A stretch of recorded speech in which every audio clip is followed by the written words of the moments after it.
morning, students. Welcome back to Alchemy online class. So, kids, I believe you all have watched the previous videos. I have gone through it. In our last class, we learned about the different types of printers, plotters, 3D printings, etc. Today, in this session, we will be learning about the processing device and storage device. Let's start with processing device. CPU is the processing device of a computer. Students, tell me what the CPU stands for. Very good. CPU stands for Central Processing Units.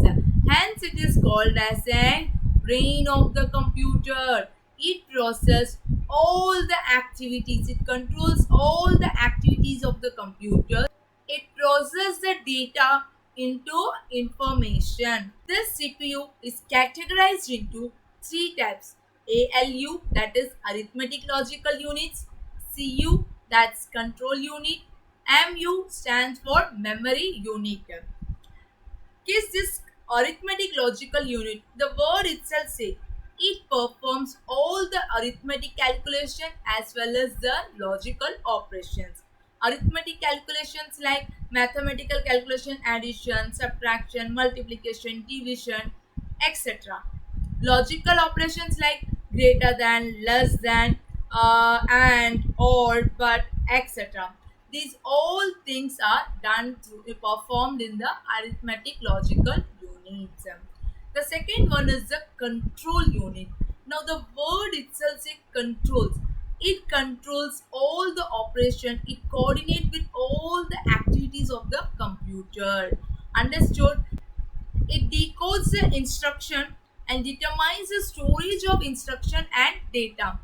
It takes data to the ALU and from the ALU to the memory and then to the output devices. Understood? And the last very important unit is the memory unit. It is an important part of the computer system. Memory unit receives the data, holds it, and delivers it as per the requirement.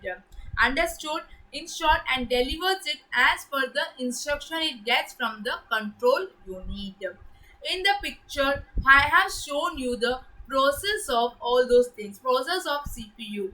Clear, dear? So, kids, in this processing device, we have learned the three main units of CPU: ALU, MU, and CU. Clear? Now we're going to start with the another device, that is the storage device. It plays a very important role in the computer system. Storage device enables to store the data and information in them. This is also called as an computer memory. Are you able to see the picture in the screen here? The computer memory are categorized into two types: primary and secondary memory. And this primary again divided into two types: RAM, ROM. RAM stands for, very good, random access memory, and ROM stands for read only memory. Clear? So this primary memory is also called as an working memory, internal memory, or the main memory. Now coming to the like secondary memory, they are again categorized into three types: hard disk, compact disk, and pen drive. So first we'll see about the RAM, that is the random access memory. It is capable of sending and receiving the data at very high speed. It is temporary in nature. That means when the computer is switched off, the data is lost. Hence it is called as a volatile memory. Clear?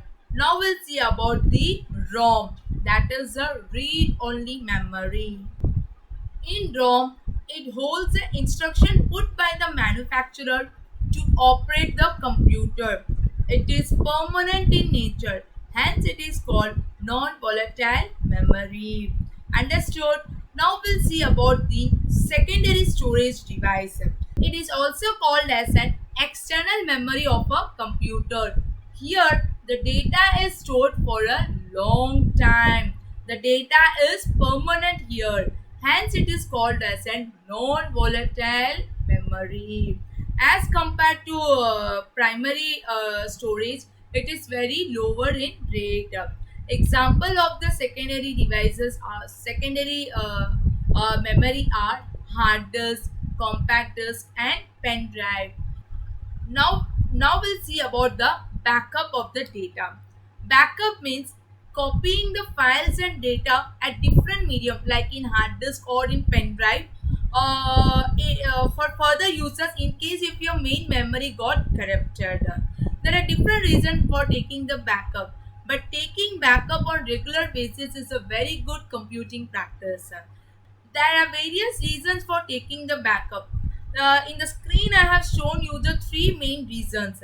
To safeguard against the loss of data due to the failure of the original secondary storage device. Second, to safeguard against the damage caused by the hackers who may only want to gain access to the information for other purpose. Third, backup also made in case of files need to be used elsewhere. This protect the original against the possible corruption or losses. Understood the reason for taking the backup is this primary memory are directly accessed by the CPU, whereas secondary memory CPU cannot directly access it. It must be copied into the primary device and from there the CPU can access it. Understood? So kids, in today's session, we learned about the processing device and the storage device. In our next class, we'll start with the software, that is the second component of the computer system. On the very first day, I have taught you computer categorized into two components, hardware and software. We have completed the hardware part. In our next class onwards, we'll start with the software. Till then, bye bye. See you on next video.